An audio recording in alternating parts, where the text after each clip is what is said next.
Please rise and join me in the Pledge of Allegiance.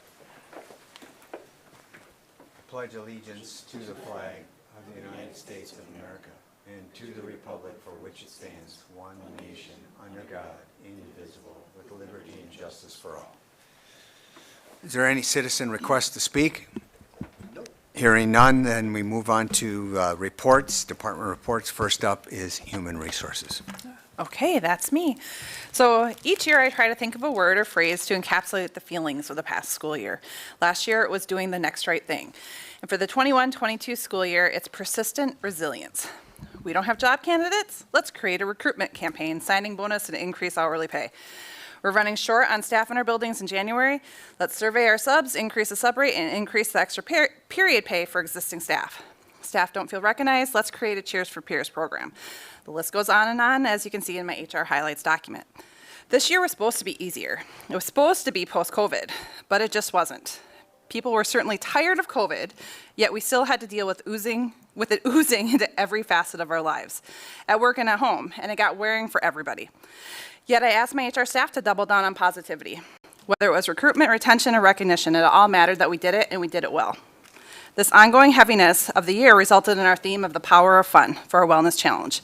And it was such a blast to come up with fun, sometimes frivolous, games and prizes, culminating in our first annual family fun night at the high school in February. It was a roller skating, scooter, and glow-tastic event that staff and their families really enjoyed. This fun was a nice diversion from the serious nature of most of our work. We had more staff out on COVID leaves during 21-22 than we did all of 2021, with 3 leaves alone in just February and January. We created the vaccine incentive program for staff with over 600 staff participating in the program. We were short-staffed all year in some positions and faced mid-year contract breaches from certified staff like never before.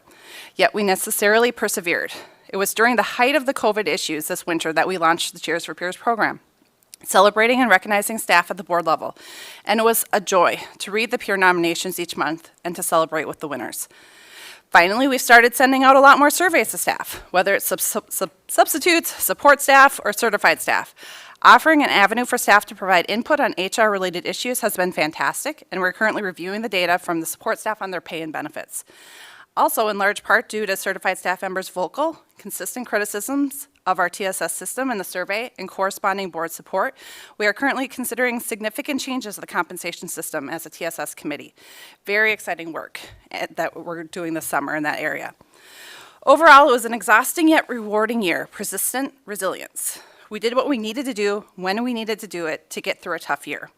Now, I'm hoping next year's theme will be more about a joyful reconnection to the mission. I think we can all get on board with a little less stress, a little bit more joy, but those highlights are yet to be written. Thank you for your continued support.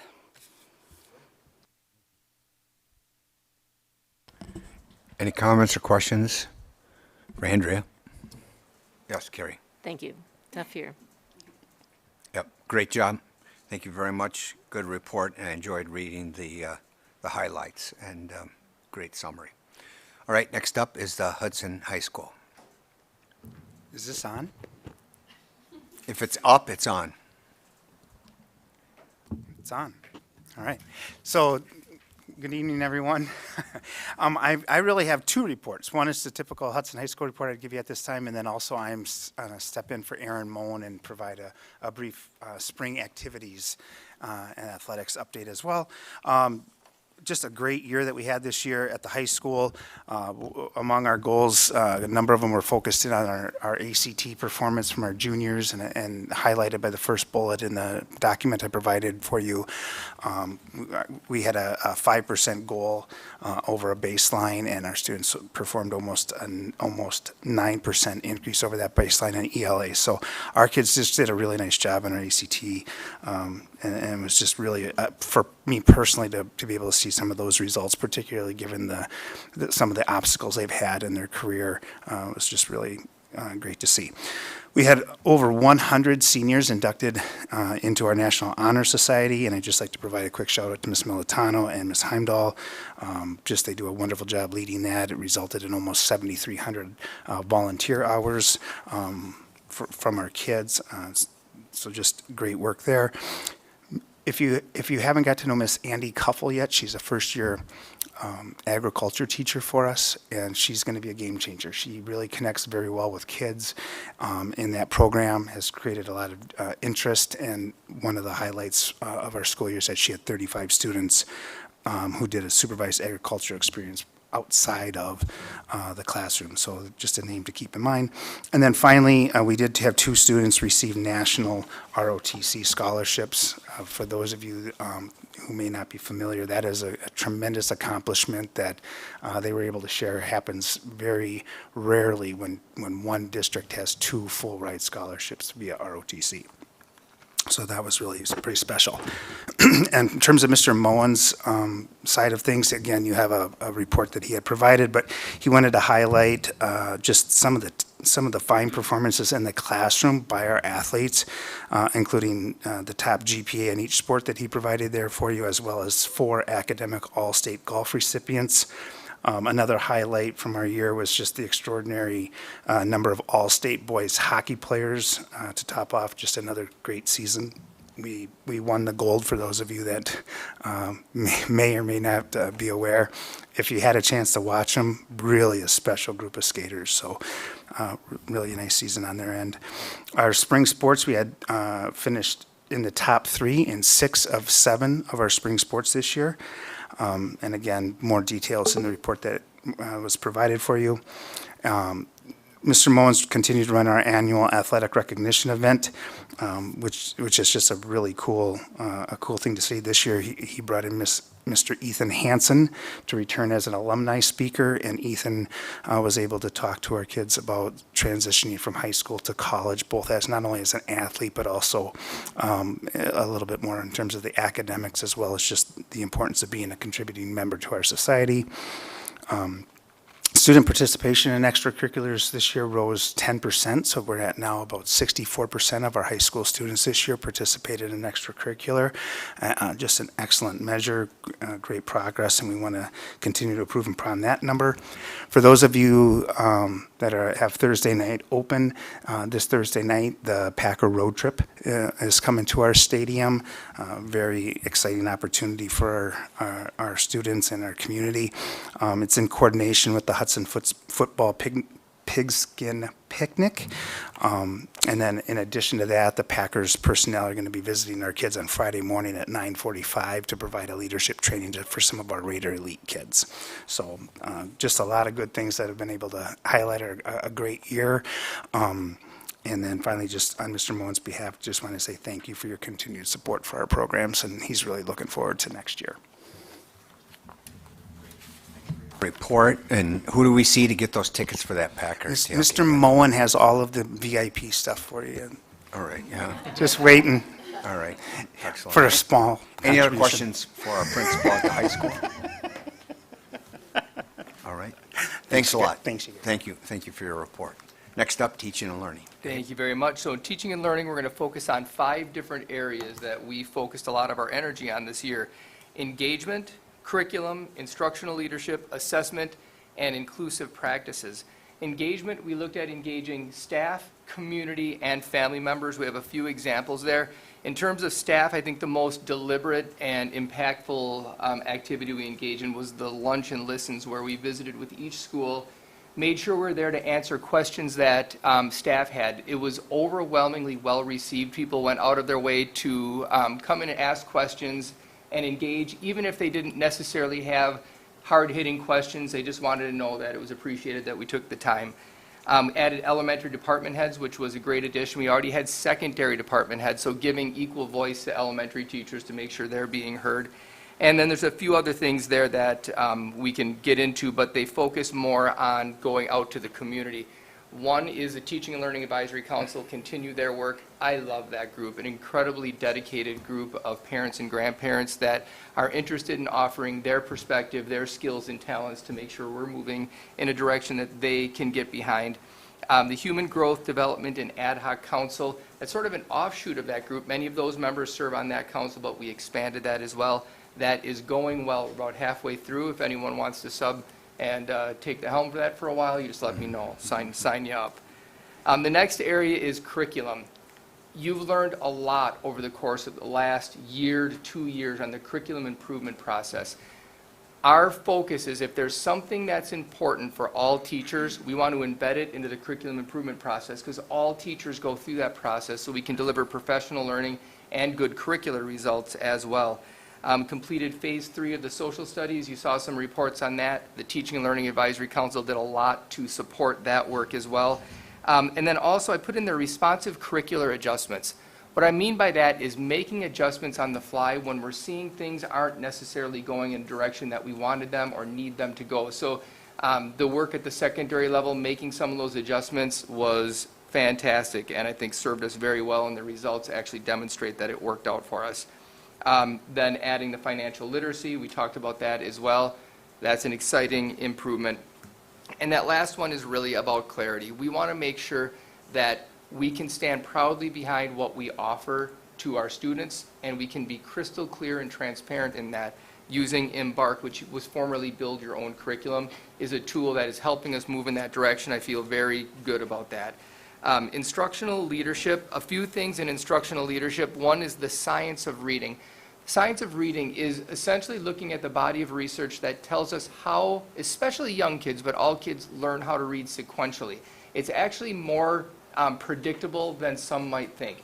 The skills generally happen in the same order. The science of reading is something we kicked off. Jenna Weiland, our literacy specialist, is taking the lead on this. I am so proud of our teachers. The overwhelming response we had from teachers who voluntarily signed up to engage in this initiative was way more than we could have expected. Well over half of our teachers at the elementary level said, yep, I want to be part of that right away. We are very pleased with that. A few other things there in instructional leadership, defining the coaching model and clarifying professional learning communities, two things that we have talked about in the past. Moving on to assessment, two things there. One is the implementation of FastBridge, which was a massive implementation. For the principals that are here, big thank you to them. They had to do a lot to make this work. This was a universal screener, meaning every single student in our district, K-11, took an assessment 3 times throughout the year. It's an electronically administered responsive assessment, gives us information both on student growth and achievement, the two things that we look at when we're trying to determine if our students are learning at a rate that we think they should be and that our curriculum is serving those goals. The other one is improvements to our elementary reading intervention program, which will actually sort of filter through all the different levels, helping our reading teachers become more prescriptive in their support of reading, looking at the data and saying this student needs this and treating it almost like going to a doctor. They need this intervention for this long, for this duration, and this is how we'll know it's working. The elementary reading teachers really, they've grabbed onto that, doing great work.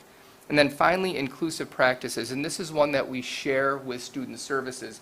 Inclusive practices is I think one of those areas that lives equally in teaching and learning and student services, because student services is focusing on the needs of students that need something beyond the core, but we still have to make sure our core is designed in a way that invites kids to enjoy and learn in those experiences as much as possible. Hudson Virtual Charter School isn't something we necessarily think about when we think about inclusion, but we've had, in the last 3 years, a net gain of 30 students that are coming back or staying in our school to enjoy a virtual education experience that previously they were leaving the district. So when we talk about the fact that open enrollment numbers have shifted to a net gain, over 30 of those students are a direct result of the Hudson Virtual Charter School and the work that Sarah Engstrom-White is doing there. Rigor, teamwork, inclusion, that's that team of over 60 professionals that engage in work 4 times a year. This year we focused on what we call our system for learning. That's the broadest definition of what we think is involved in teaching and learning, and there's frameworks underneath there. They've helped us define those and look forward to rolling those out next year. And then finally, universal design for learning. The best way to describe that is practices that we proactively design for all kids. So when a student walks into a classroom, we know that that teacher and those of us that design curriculum have put the time in to make sure that we've designed it so as many kids can be successful in that experience as possible, and we don't look at those opportunities as afterthoughts or reactive opportunities to change something because it's not quite working. So that sums up some of our highlights. Very proud of the work we've done and appreciate the time to share. Thank you.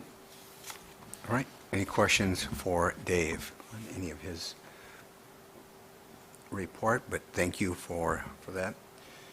Next up is Rivercrest and Principal Osterhuis. All right. You're more than welcome to stand, I think. Yes. I just finished my first year at Rivercrest, having been at Willow River, so very exciting to work with staff and students and family at Rivercrest. I think I would be remiss, our focus this year was not only the high academics and closing the gap, but also just the community building within the Rivercrest community. I'd be remiss, though, if I didn't focus on the award that Rivercrest received as the Blue Ribbon. The U.S. State Department recognizes schools for closing the gap for high academics, and Rivercrest received that from 2021. So we were given the opportunity, Dr. Roulette, myself, Mrs. Johnson, who's our reading teacher, and Mrs. Koppenberger was actually able to come get some time from Chippewa Falls, and she was able to go out to Washington, D.C. and receive the award as well. We had students were so excited. They had been talking about it the previous year, and they actually, we were able to do a parade and had the marching band come down. And we had the previous fifth graders, sixth graders, Rivercrest sixth graders were able to come and participate in that. PTO supported T-shirts for everybody. We had little treats. And the kids just throughout the year, they were really excited about that. They followed our journey, so we were sending them pictures as we were out in DC, and they were posting different things. And we were celebrating it through our Rivercrest reporter. The other element that I'd like to focus on is the community building with Rivercrest. So one of the things that we started this year through our PBIS team is something that we called Impressed at the Crest. So it was an opportunity for students and staff to recognize one another for just being kinder than necessary. And we highlighted those through our Rivercrest reporter, which is our daily news station that's is run by our fifth graders. And so students and staff highlighted different things that they thought kids and staff were just going over and above. So a few of the things that I pulled out as I was looking them over today that I thought were just really heartwarming.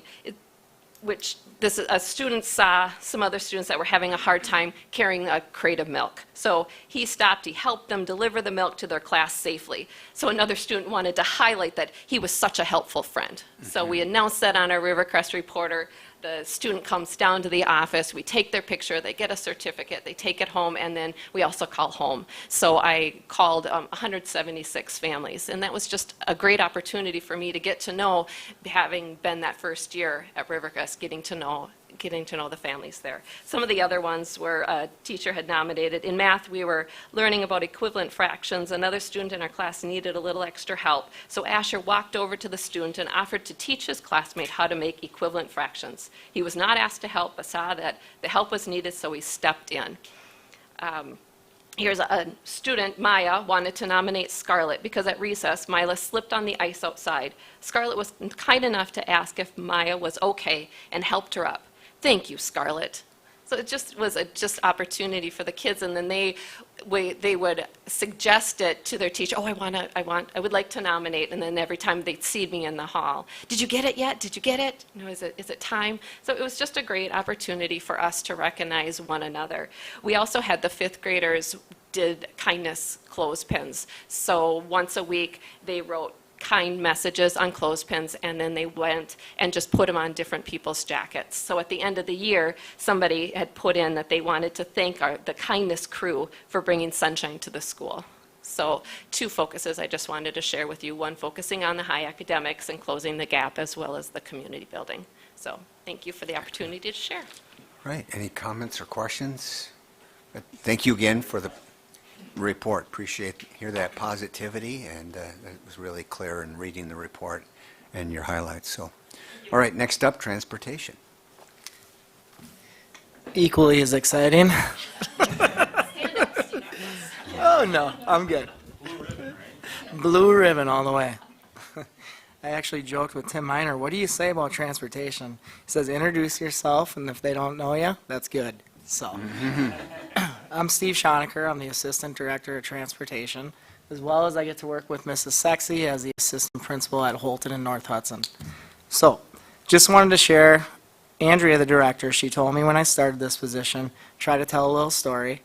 So, The story was challenge. And I said, well, that's not real positive. Let's turn it a little bit. Every challenge is an opportunity. So this year kind of gave us an opportunity in two areas that I'll talk about to show kind of what we've built over the last 4 years in our transportation department.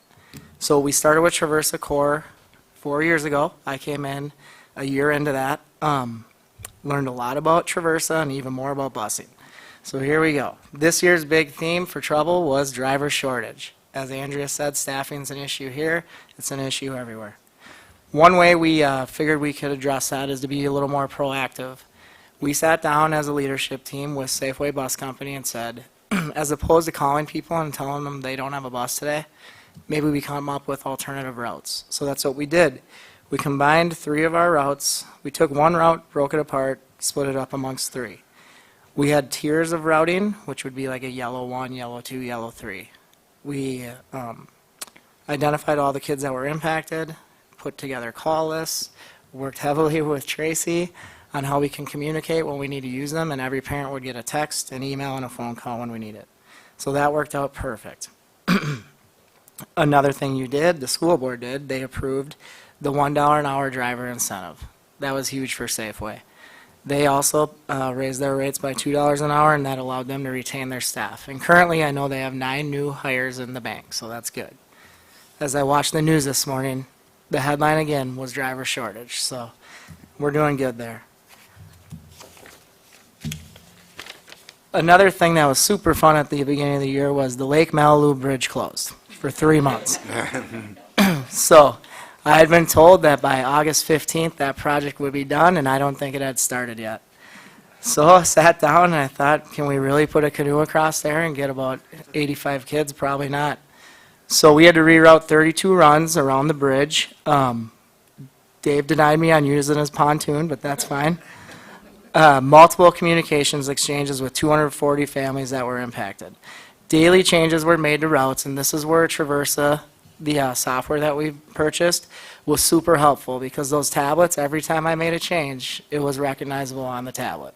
And then the parent app was always there as well to show parents real time what that time change was, and if they still had questions, they were able to track that bus. So we kind of bookended with construction because we ended the year with the Carmichael Closing. That one impacted 64 of our runs, and we rerouted around that closure. That one, honestly, was a little bit easier because there's a couple different ways you could go that wasn't way out of the way, and everybody knew about it. So you didn't have to be from North Hudson to know how much that was, that impacted your commute. So those two, I thought those were 2 good challenges / opportunities for us to show what we've learned and to grow from. Moving forward, I want to just continue to identify what is working in the transportation department and where we can maybe make changes. Look for ways to further systematize and automate our department by using the app or the real-time routing through Traversa. And then finally, reflect on our parent survey results and work to better meet the desired areas for growth, which this year were earlier drop-off time and just overall satisfaction with the transportation experience. Otherwise, that's it. Any questions? Questions for transportation? I love your ability to turn challenges into opportunities, so that was a good theme, and looks like you were successful. Thanks for the report. Thanks. 11th Street Bridge, any word? No. All right, next up, we have...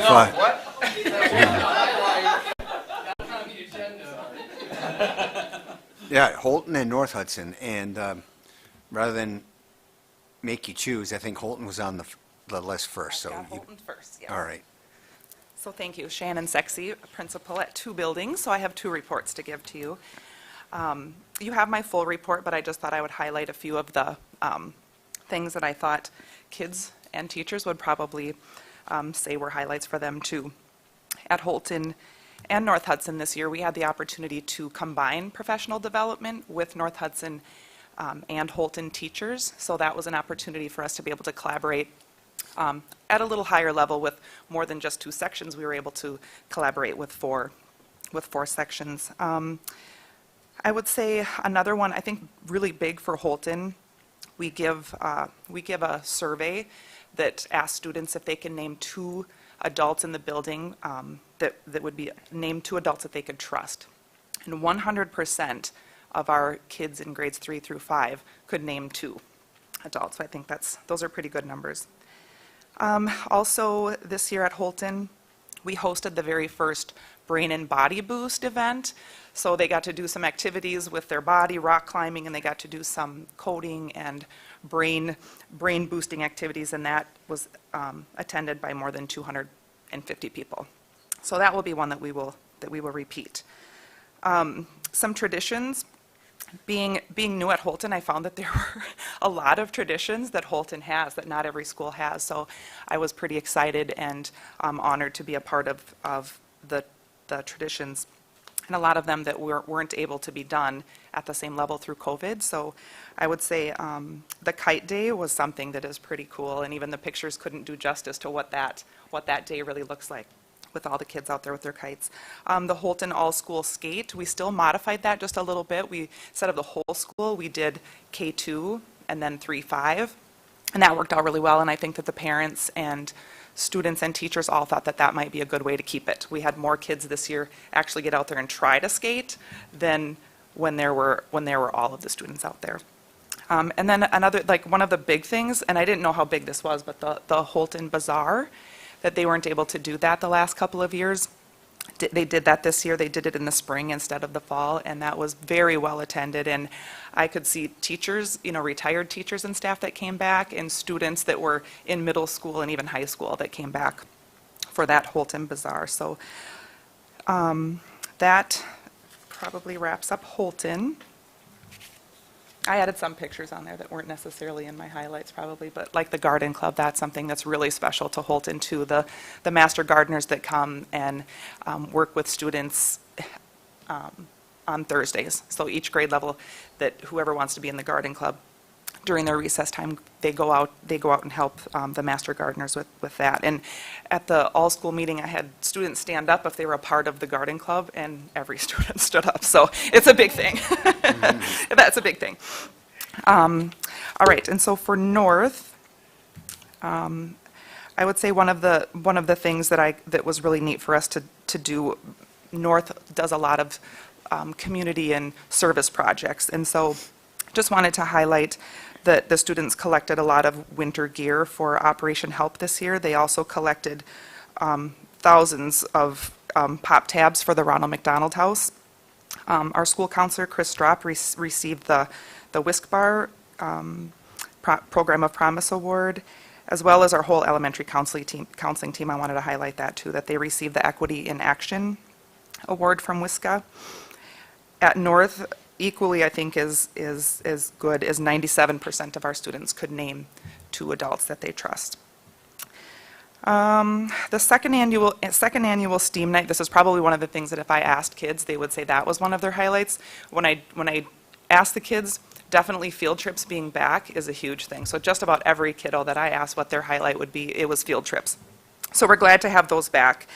And the STEAM night at North Hudson, this was the second year that we did that, and we had some help with Bell Museum this year, and we had over 300 people attend our STEAM night. And I see that just growing in the years to come. And then another thing that the students would say was a highlight is camp. So every 5th grader said that camp, and this for North Hudson and Holton, it was new last year that they attended Camp St. Croix, and every single one of them said that was a highlight. And Steve and I have arranged for North Hudson and Holton to do camp together next year. So they're going to go on the same day and be with kids from both schools. So those are the highlights for my 2 schools. I would definitely want to say thank you to everybody in this room and also to my staffs who have, navigated a principal being in 2 different places, and they've been flexible and understanding, and it worked. So That's great. Any other questions?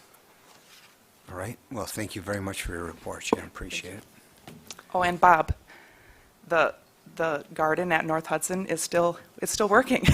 There's no more work being done on it right now. It's still up and running and working. My landscaping, did you submit? I'll send the kids.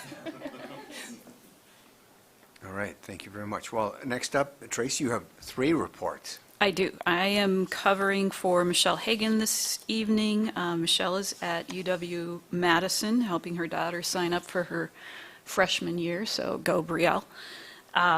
So to start with communications, community relations, most of what is here you already know about. It's part of our regular meetings, so I won't spend a lot of time on these.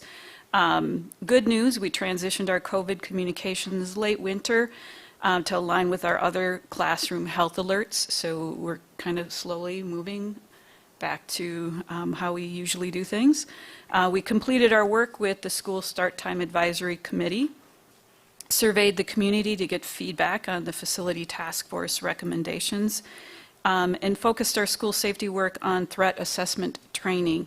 Threat assessments are a critical tool for preventing school violence. It's kind of where we need to focus most of our energy. So we went out to all of the school buildings to make sure the crisis teams were very familiar with the protocols in that. And then moving on to Fund 80, I want to give a huge shout out to our Fund 80 programming staff from Community Ed, the Fitness Center, School Age Care, and our facility rental teams. Through their work, we were able to meet the charge of reducing the Fund 80 deficit balance. As noted in the highlights, we are expected to end the fiscal year with a net positive balance of $194,500, which does include the $325,000 levied dollars.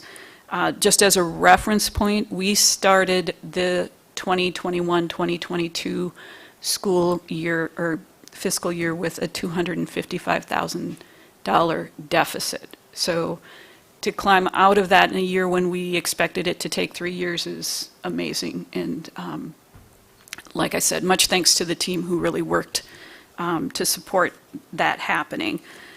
Specific to Community Ed, we increased the number of classes that were actually held. It's one thing to just create a catalog of all kinds of classes, but they really only serve our community if people attend those classes. So we were able to increase participation in holding classes at 85% this year compared to 79% the previous year. Regarding the fitness center, we're in our 4th year of operation. We currently have 300 members, and we are ending the 2021-2022 fiscal year with 1,000 more users of that space as compared to the previous year. And so that's at like 14,000 people have come through the fitness center this fiscal year. Just as a reference point, our first year we had 2,800 users.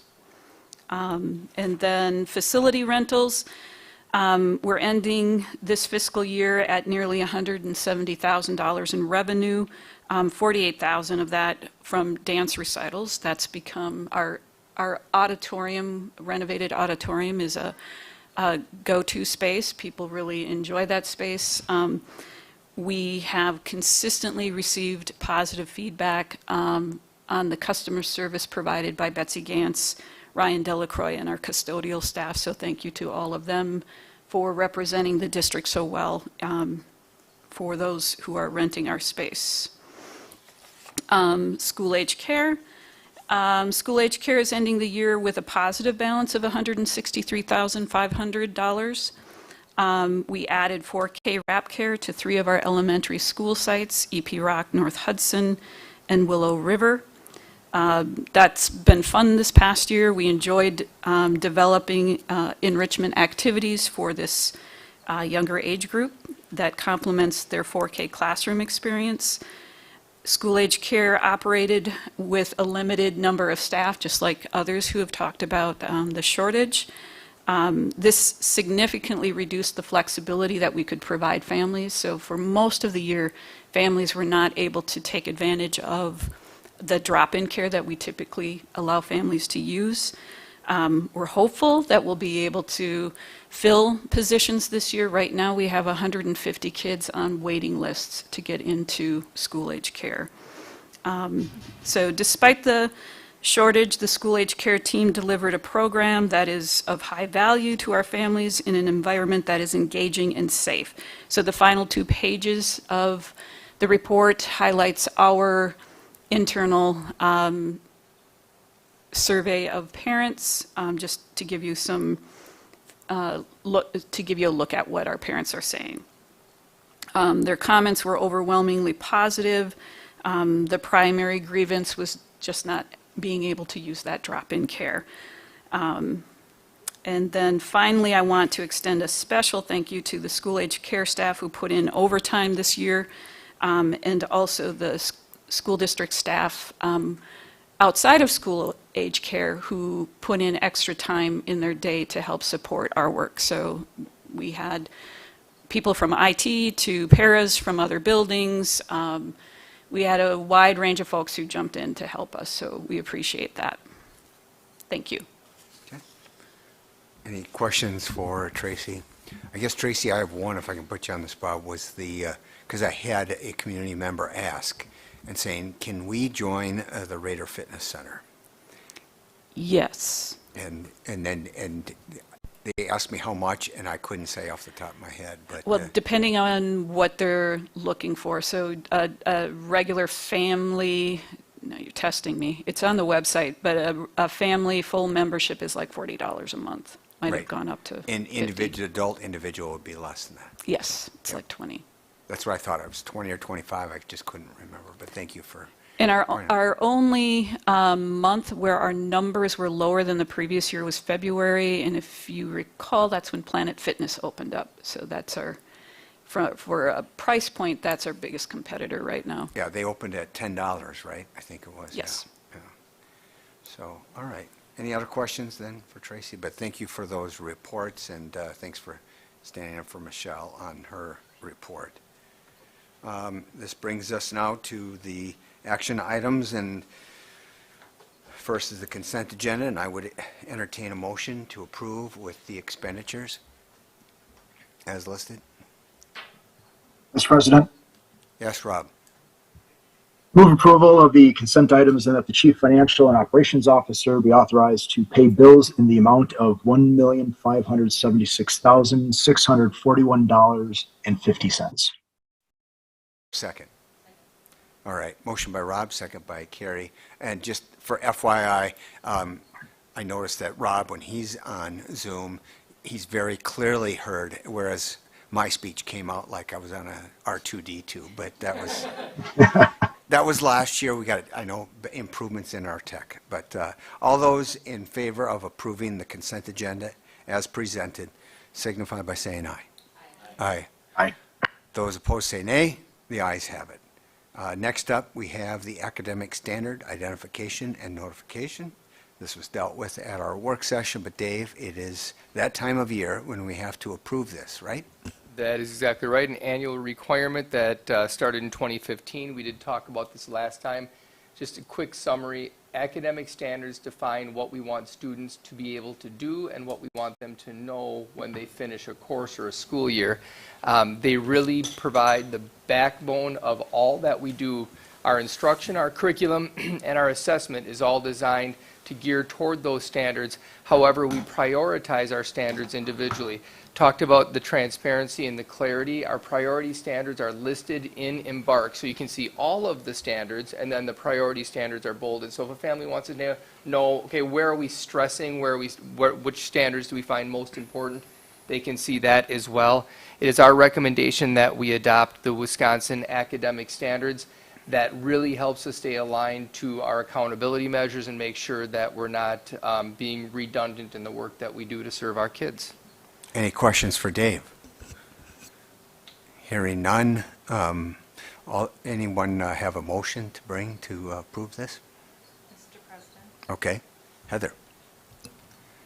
I move that we accept the recommendation for 2022-2023 that we maintain Wisconsin academic standards as the academic standards used in the district, the Hudson School District, for the 2022-2023 school year.